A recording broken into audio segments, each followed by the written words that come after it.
And we bring in Congressman August Pfluger. Can you help me, Congressman?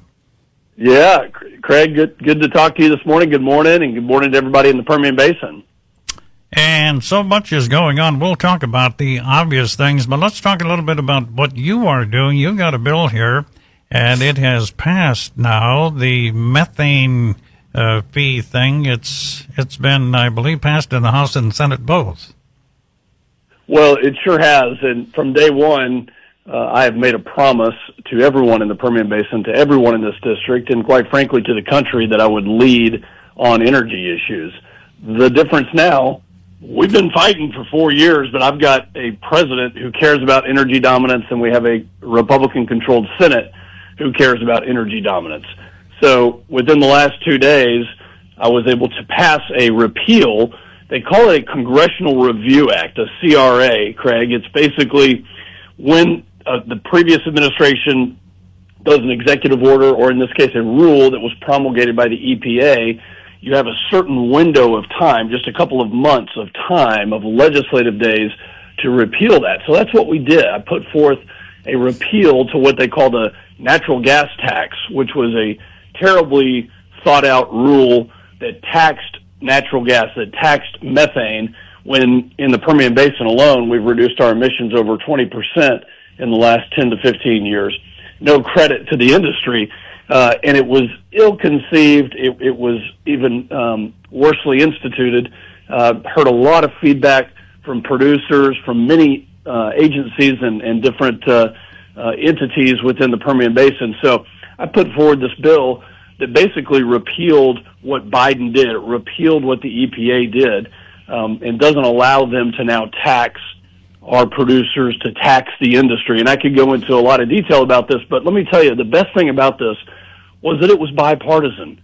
Craig, at every town hall, I will get people that will ask, are you getting Democrats to join you? The answer is yes. We got Democrats to join, and we're able to pass this on the House floor. The Senate took it up immediately, and they passed it. This is going to be signed into law. I look forward to working with President Trump, and this is exciting. It might be the second bill that he's signed into law.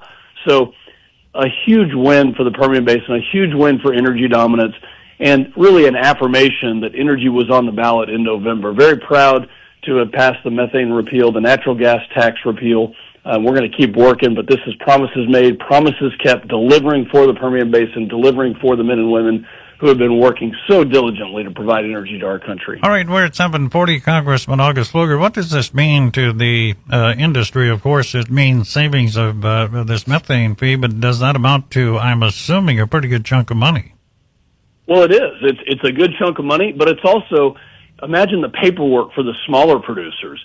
Some of the bigger companies, Exxon and a few of those, maybe they can handle it, okay? But I'm worried about the smaller producers. I'm worried about the men and women in the Permian Basin that have to comply with it. So yes, the tax, the fee, the savings that we will garner from that is one thing, but it's also the paperwork. It's the bureaucratic morass, the nightmare that we have seen from the Biden administration. So very proud to start repealing that, slashing that, cutting that, and just getting back to good business practices. All right, Congressman, I know you've got a bill there to protect taxpayer dollars and broadband investment. That may not be one of the sexy, quote-unquote, sexy items of legislation, whatever, but nonetheless, explain that a little bit, if you don't mind.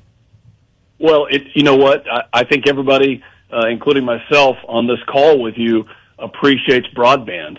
When we're driving around on 158, when you're heading from Odessa to Andrews or anywhere in West Texas, you need broadband. Our students need it. Our companies need it. So we want to know that these dollars are being spent in the right way. We want to know that the taxes are low, that we can reinvest and we can have technology. I've worked very, very hard to ensure that, especially in places like Garden City and other really rural places, that we can build out broadband. That's exactly what we're doing with this. It's great to be on the Energy and Commerce Committee, and you know we want to know that our dollars are being spent. I mean, just more broadly on this topic, we want to know that taxpayer dollars are being spent in a responsible way, that we're not wasting money. So that's kind of the essence of this bill, as well as many of the other approaches that you're seeing from this Congress at this point in time. It's a great thing to know that there are responsible people up in Washington, D.C. protecting taxpayer money. Congressman August Pfluger on KWEL. Donald Trump calls it the big, beautiful bill. I love his terminology, and we'll get into that. The House's spending bill includes $4.5 trillion in tax cuts. I sure like that as a taxpayer, and $2 trillion in spending cuts, and I sure do like that. Before we get into the meat of that, though, liberals, and I am seeing some liberal, I don't know if they're friends or not, but I'm seeing liberal posts that these nasty, evil Republicans and Trump are cutting Medicare, Medicaid, and all this kind of thing. Can you put that to rest one way or the other? Well, these are lies. We expect it. The Democrats straight up lie about what is going on. Nobody's touching Medicare. Nobody's touching Social Security. The recipients of Medicaid, we are going to protect the recipients of Medicaid, those that need the actual health care benefits, children, pregnant women, disabled people that cannot work. Those are the ones that the program was designed for. Did you know that over 30% increase in Medicaid enrollment in the last 10 years? Over 30% increase. That's insane.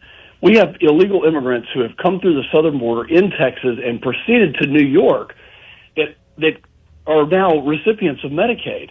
And you're telling me the Democrats don't think it's a good idea to clean the program up, to protect the fraud, waste, and abuse, to make sure that those who really need Medicaid, and I've been working closely with healthcare providers.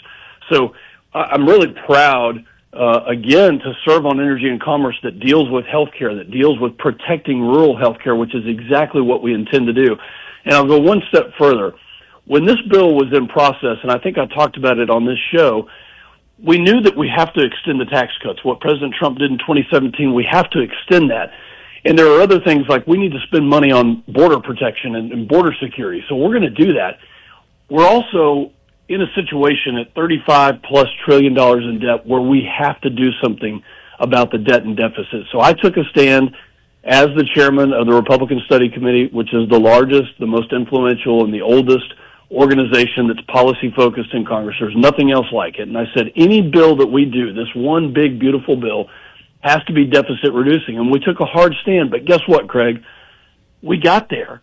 Republicans came together on Tuesday night, and we passed this bill, the narrowest margin in the history of the House, and yet we passed it. Now the hard work comes of crafting a bill that garners savings, that unleashes American energy, that secures our border, and that extends tax cuts that allow every American family to benefit. Very proud of what Republicans have done. It's an aggressive approach. We're working with the president. I was in the White House just yesterday talking about how we're going to continue to fight for the American people. And this is just it's a great example of Donald Trump's leadership getting us to this point. All right, Congressman. Excuse me, got a text here that says, I'm an independent producer and any help I can get goes a long way. Thank you, Congressman Pfluger. So he's appreciative of that.